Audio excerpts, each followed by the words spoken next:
I was halfway through mounting a new flat screen in our living room when it hit me, a memory, uninvited, from a week prior. It was a Tuesday night, and Laura had come home late. Not just the usual sorry, traffic was bad late, but hours late, stumbling through the door with a dazed look that didn't match her claim of having been stuck at an off-site meeting. What stood out most was her blouse, buttoned wrong and inside out. She laughed it off, blaming a wine spill and a rush to change in a dimly lit restroom. I bought it, or at least pretended to.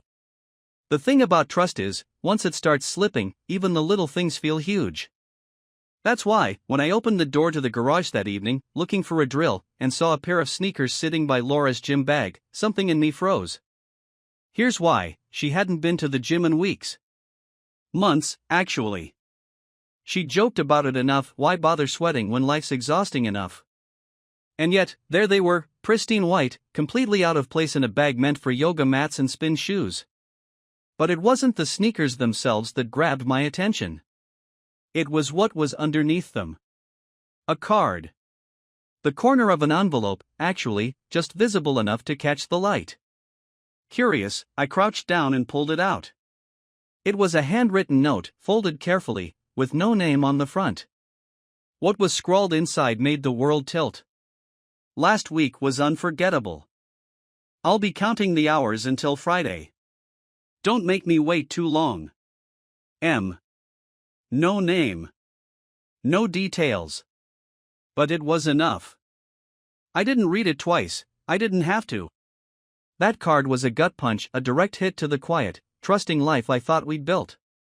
My hands shook as I put it back exactly where I'd found it, sneakers and all. 1,000 scenarios buzzed through my head, none of them good. By the time I returned to the living room, the TV was forgotten. My hands moved, securing screws, but my mind was elsewhere. Questions swirled, pulling me into darker and darker places. Laura called out from the kitchen, asking if I wanted anything from the fridge. I mumbled something about water, suddenly aware of how dry my throat had gone.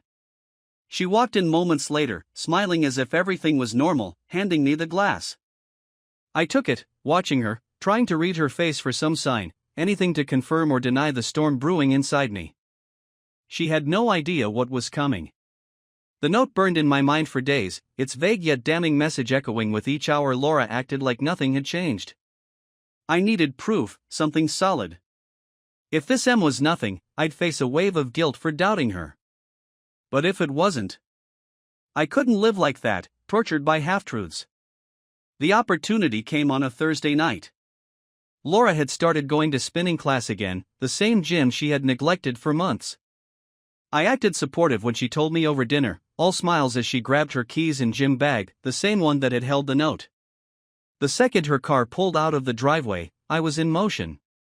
I started in the garage, checking the bag again. The note was gone, but it had been careful, folded neatly, as if it mattered. That still struck me. Next, I searched the house. Not frantically, this wasn't the movies, and I wasn't about to start tearing drawers out of their slots. Methodical, that was my approach. The closet. The office desk.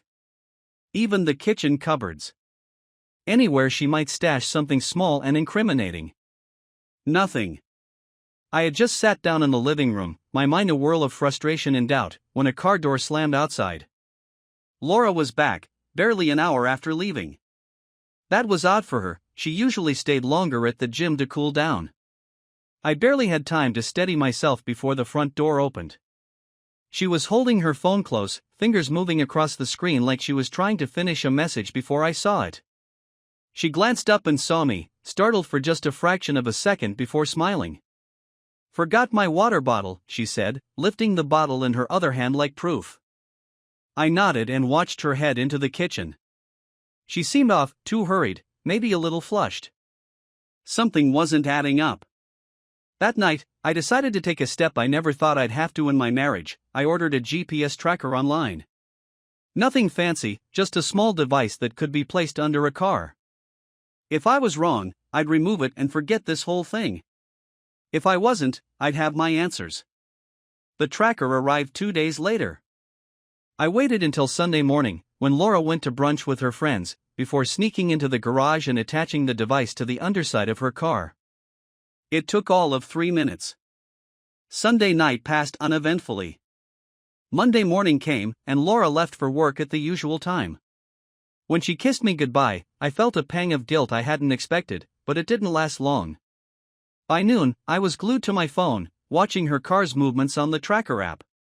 For most of the day, everything was normal. Office. Lunch spot. Back to the office. Then, around 4:30 p.m., her car headed toward a part of town that made my stomach tighten, a small, upscale hotel on the edge of downtown. I froze, staring at the app as the little dot stopped moving, parked at the hotel. It could be innocent, I told myself. A business meeting, maybe. But deep down, I didn't believe it. I debated what to do. Confront her later? Wait for more evidence? But the longer I stared at that blinking, the more I knew I couldn't sit still. I grabbed my keys and headed out the door. The drive to the hotel was a blur. By the time I pulled into the lot, I had to force myself to breathe normally. Laura's car was there, parked near the back. I stayed in my car, scanning the lobby entrance for any sign of her. After 10 minutes, I couldn't take it anymore. I walked into the lobby, head down, trying to look casual. The receptionist barely glanced at me as I slipped past toward the elevators. I had no plan, just an overwhelming need to know. Luck, or whatever you'd call it, intervened. Just as I reached the elevators, the doors opened, and Laura stepped out. She was laughing, her hand lightly touching the arm of a man in a sharp suit. I knew in an instant this had nothing to do with work. They didn't see me at first. I stepped back, ducking into the shadow of a nearby hallway. The man said something, and Laura laughed again, that same light, easy laugh I used to hear when we first started dating. It hit me harder than I expected, like a slap. I followed them as they walked to the parking lot, keeping my distance. When they stopped at his car, I ducked behind another vehicle, my heart pounding so loudly I was sure they'd hear it. Then it happened. He leaned in, kissed her, and she kissed him back. Not a peck, not some awkward mistake, but a full, deliberate kiss. It was like watching my entire life unravel in slow motion. I stayed there long after they left, staring at the spot where her car had been, feeling a mixture of anger, sadness, and something worse, helplessness. When I finally got home, she was already there, acting as if nothing had happened. She asked about my day, and I gave her some generic answer, all the while wondering how she could sit there so casually after what I'd just witnessed. I didn't sleep that night. Every time I closed my eyes, I saw that kiss. I saw her laugh. I saw her with him. The next morning, I knew I had to confront her. Tuesday evening, I decided I couldn't wait another second. Every glance Laura threw my way, every casual question about dinner or whether I'd seen the mail, felt like a challenge. She was playing the part of a loving wife while I was choking on the truth of what I'd seen the day before. I waited until the girls were in bed. Once the house fell silent, Laura retreated to the couch with a book and a glass of wine. She was so calm it was infuriating. I took a breath, steadying myself, and sat across from her in the armchair. "We need to talk," I said. My tone was even, but my chest was tight. Laura looked up, startled by the abruptness. "What's wrong?" she asked, closing her book. For a moment, I just looked at her, taking in her face the woman I had built my life with, who was now a stranger. I wanted her to speak first, to confess, to make this easier, but her face remained composed. "I saw you yesterday," I said finally, my voice colder than I intended. Her brow furrowed. "Saw me? What do you mean?" "At the hotel," I replied. "With him." Laura's face went pale, her lips parting slightly as if to speak, but no words came out. The silence that followed was unbearable, like the air between us had turned solid. "What the hell is going on, Laura?" I demanded, my voice rising. "Don't lie to me. Don't try to spin this. I saw everything." She blinked a few times, looking down at her hands. "Jason," she started, but then she stopped, like she couldn't figure out where to begin. "Just say it," I snapped. "You're seeing someone else, aren't you?" Her eyes filled with tears, but instead of looking remorseful, she looked trapped. Like I'd caught her in a game she thought she was winning. "It's not what you think," she said weakly, her voice trembling. "Don't insult me," I shot back. "I watched you kiss him, Laura. I'm not an idiot. How long has this been going on?" She hesitated, and that was all the confirmation I needed. I could feel my hands clenching into fists as I waited for her to answer. 6 months, she whispered, barely audible. 6 months. Half a year of lies, of betrayal, of me looking like a fool while she carried on with someone else. The room seemed to spin for a moment as I tried to process the weight of her admission. 6 months? I repeated, standing up. Jesus Christ, Laura. Who is he? Who the hell is this guy? Her tears were falling now, but I didn't care. She'd already destroyed any chance of me feeling sorry for her. "His name is Mark," she said finally, looking away. "Mark," I repeated bitterly. "Of course. Mark G. That's who he is, isn't he?" She nodded, not meeting my eyes. I paced the room, my mind racing. "So, what? All these nights you were working late or at the gym, you were with him?" "It wasn't like that," she said quickly. "I mean, yes, sometimes I was with him, but..." "But what, Laura?" I interrupted. "But you were careful? But you thought I'd never find out?" She shook her head, her tears flowing freely now. "It wasn't supposed to happen, Jason. It just did. We started talking at work, and..." "Work," I said, cutting her off again. "Of course. How original. You met him at work. What, he's your boss? Your co-worker?" She hesitated. "He's my manager," she admitted, her voice barely above a whisper. That was the final blow. Not only was she cheating, but she was doing it with someone in a position of power over her. It was pathetic. "So, you screwed your boss? Is that what you're telling me?" "It wasn't like that," she said, her voice desperate now. "I didn't mean for this to happen. Jason, please, you have to believe me." I laughed bitterly, shaking my head. "Believe you? Are you serious? Why the hell would I believe anything you say now?" Laura stood up, crossing the room toward me, her hands outstretched as if to comfort me. "Jason, I'm so sorry," she said, her voice breaking. "I never wanted to hurt you. I love you." "You love me?" I repeated, stepping back from her. "You don't betray someone you love, Laura. You don't lie to them for 6 goddamn months." She flinched at my words but didn't stop trying to explain. "It was a mistake, Jason. I wasn't thinking straight. Things between us haven't been." "Don't you dare blame this on me," I snapped, my anger boiling over. "Don't you dare try to make this about us. If there was a problem, you should have talked to me, not gone in." "I didn't know how to talk to you," she shouted suddenly, her voice cutting through the air like a knife. "You don't listen, Jason. You're always so focused on work or the kids or fixing the house." I felt invisible. "Bullshit," I yelled back. "You had a choice, Laura. You chose him. Don't try to spin this into some sob story where you're the victim." She started sobbing, covering her face with her hands. I felt no sympathy, just a hollow emptiness where love used to be. "I want you out," I said finally, my voice cold and steady. "Pack your things and go." She looked up at me, her face a mess of tears and panic. "Jason, please," she begged. "Think about the girls. We can fix this. I'll end it with him. I'll do whatever it takes." But her words meant nothing to me anymore. "You already ended it, Laura," I said. "The second you chose him over me, you ended it." After Laura's bags were packed, and she left to stay with her sister, the house felt unbearably silent. The girls didn't know the full truth yet. I told them their mom needed a little space. It wasn't a lie, but it wasn't the whole story either. That conversation would come, but first, I needed to handle things on my end. I didn't want to just confront Mark, I wanted him to feel the weight of what he had done. This wasn't just about my marriage, it was about respect, or the lack of it. He thought he could sneak around with another man's wife and come out unscathed. That wasn't going to happen.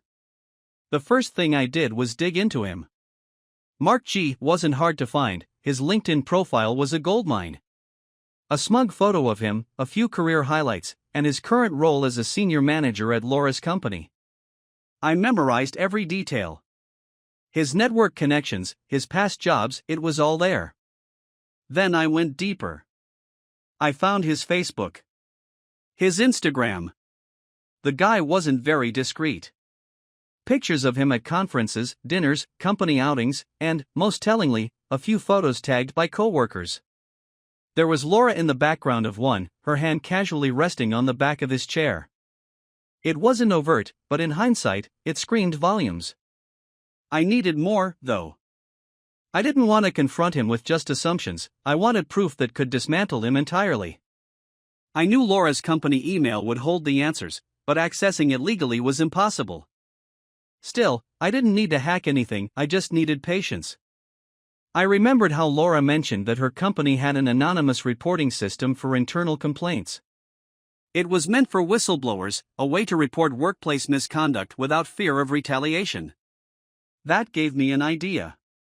I drafted a report, carefully crafting it to include enough truth to sound credible without giving away that I was the source. I outlined a potential violation of company policy, a manager engaging in a relationship with a subordinate, mentioning that it could create a conflict of interest and harm the work environment. I didn't name Laura directly. Instead, I gave details that would force the company to investigate, the recent hotel visits, the names of key locations, and enough information about Mark's interactions with female employees to raise suspicion. I submitted the report anonymously and waited. The next few days were tense. Laura tried calling and texting, alternating between apologies and begging me to talk. I didn't respond. She wasn't my priority anymore. I focused on my daughters, making sure their routine stayed stable. They didn't deserve the fallout from this disaster. By the end of the week, I got my first sign that the complaint had hit its mark. Laura called me in a panic, her voice shaky and frantic. "Jason, did you say something to my company?" she demanded. "What are you talking about?" I replied, keeping my tone neutral. "They're investigating Mark," she said. "Someone reported him for misconduct. They think he's having an inappropriate relationship with an employee. Jason, please, if this was you." I cut her off. "Don't blame me for this," I said. "Maybe he shouldn't have been screwing around with people he manages." She tried to argue, but I hung up. I wasn't going to let her guilt me into stopping what I'd set in motion. Over the next week, I watched from the sidelines as the investigation unfolded. Mark's social media accounts went quiet. Laura's tone shifted from frantic to resigned. I didn't press her for details, but I heard enough through mutual acquaintances. Mark had been placed on administrative leave pending the outcome of the investigation. It wasn't enough, though. I wanted to make sure he wouldn't just walk away with a slap on the wrist. That's when I reached out to a lawyer, a friend of mine who specialized in workplace disputes.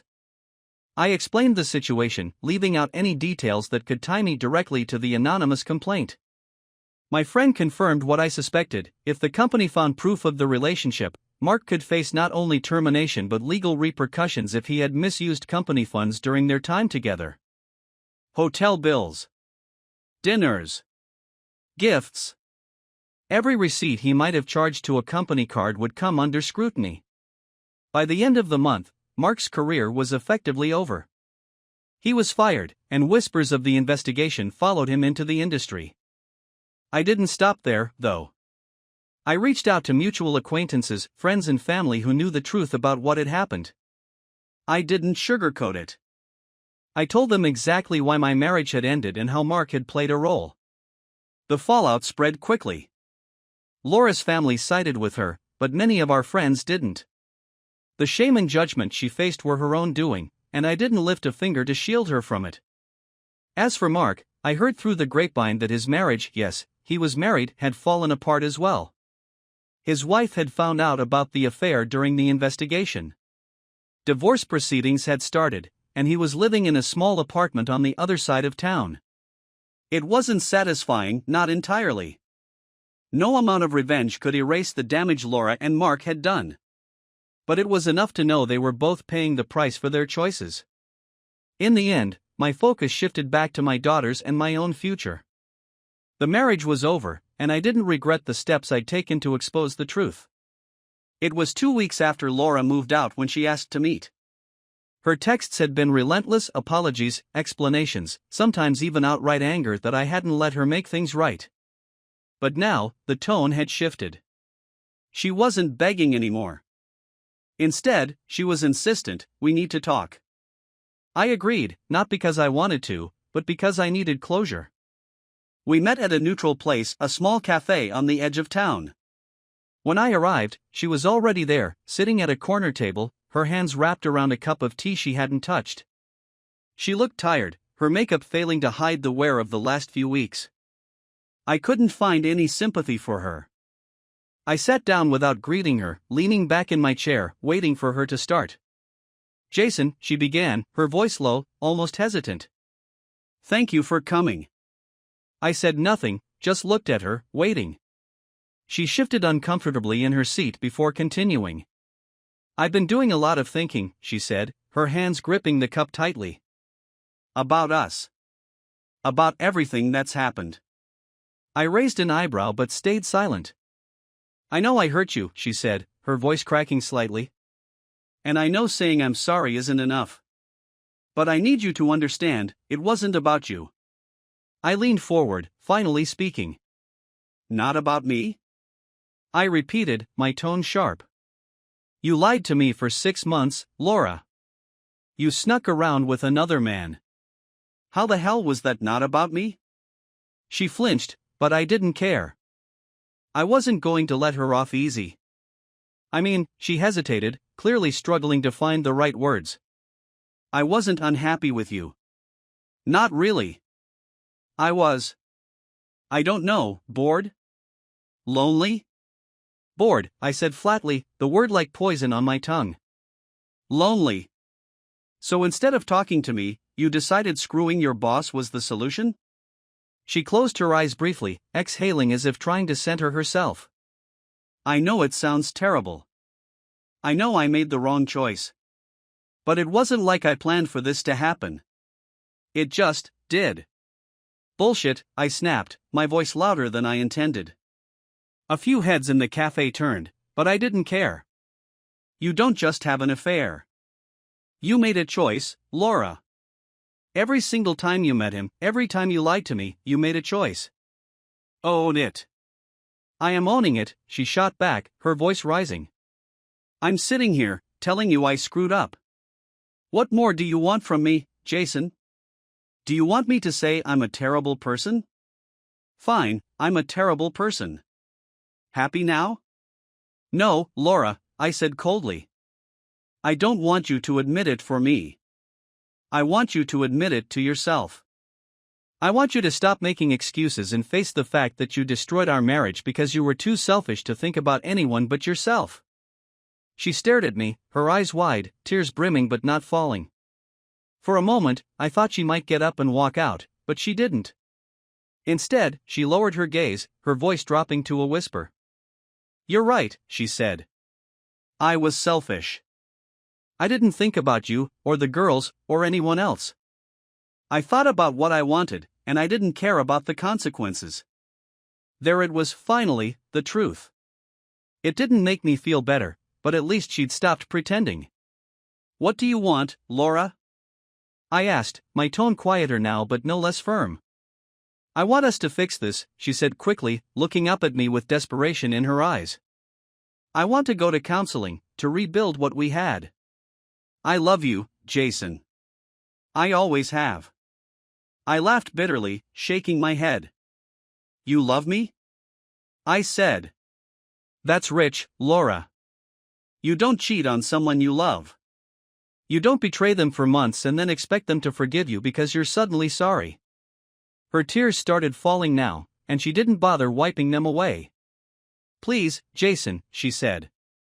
We can't just throw away 12 years together. Think about the girls. Don't they deserve a family? The girls deserve better than this, I said firmly. They deserve parents who respect each other, who don't lie and sneak around. Staying together for their sake would just teach them to accept a broken relationship as normal. I won't do that to them. She looked shattered, her shoulders slumping as she realized I wasn't going to budge. So that's it, then, she asked, her voice barely audible. That's it, I said. You made your choice, Laura. Now I'm making mine. We sat in silence for a few moments, the weight of everything hanging in the air between us. Finally, I stood up, pulling a folder from my bag and placing it on the table. These are the divorce papers, I said. I've already signed them. Take them to your lawyer, or I don't care anymore. But this is happening. She stared at the folder like it was a live grenade, then looked up at me, her expression a mixture of shock and heartbreak. I'm sorry, Jason, she said, her voice breaking. I'm so sorry. I nodded, my face expressionless. I know, I said. Then I turned and walked out, leaving her sitting there alone. The drive home from that cafe was eerily calm. I thought I'd feel some kind of release, maybe even triumph, after finally confronting Laura and handing over the divorce papers. But instead, there was only an emptiness that I couldn't shake. The house was quiet when I walked in, and the weight of it pressed on me. The girls were at their grandparents' for the weekend, a decision I'd made deliberately, knowing I wouldn't be in the right headspace to explain what was happening. I grabbed a beer from the fridge, sat at the dining table, and stared at the clock on the wall. It was only 8, but it felt like midnight. For the first time in weeks, I let myself think about what all of this meant. The anger that had fueled me since discovering the affair was gone, leaving only the reality of what lay ahead. 12 years of marriage, of building a life together, was over. I knew the girls would be the hardest part. They weren't clueless, they'd noticed the tension long before Laura moved out. Ava, the older one, had asked me once why Mommy seemed extra tired lately, and Lily, the younger, had started sleeping in my bed again on nights when Laura worked late. Kids always pick up on the things you hope they'll miss. When Laura left, I told them she needed time to herself, that it didn't mean she didn't love them.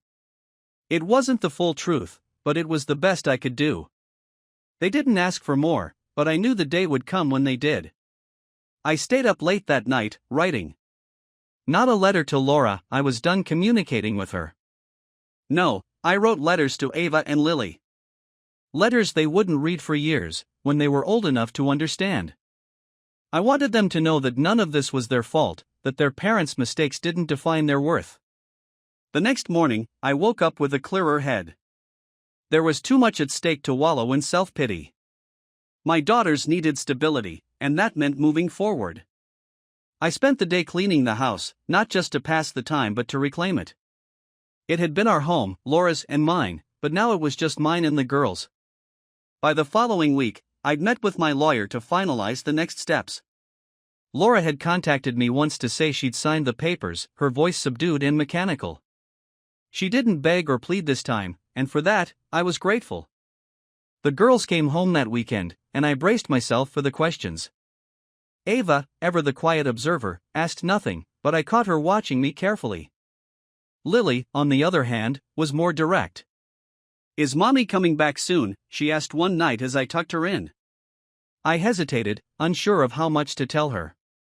Mommy loves you very much, I said carefully. But she's going to live somewhere else for a while. Why? Because sometimes grown-ups have problems they need to figure out on their own, I said. But no matter what, both of us love you and Ava more than anything. She frowned but nodded, accepting my answer for now. I kissed her forehead and left the room, my chest heavy. The weeks turned into months, and slowly, life began to settle into a new rhythm. I threw myself into being the best father I could be, determined not to let the divorce define our family. The girls adjusted faster than I expected. Kids are resilient like that, though I knew the scars would show in ways I couldn't always see. Laura and I communicated only when necessary, mostly about the girls. She tried a few times to suggest counseling or family therapy, but I shut it down every time.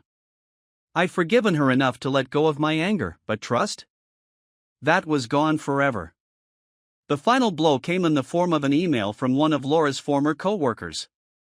Mark, the man who had upended our lives, had apparently left town after his firing. The email didn't go into detail, but it implied that his departure wasn't voluntary. I didn't feel vindicated, just relieved. Mark was gone, and Laura would have to pick up the pieces of whatever life she had left. That was her burden to bear, not mine. As for me, I focused on building a future for my daughters.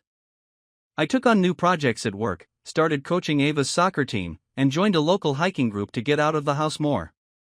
For the first time in years, I felt like I was living for myself, not just existing in someone else's shadow.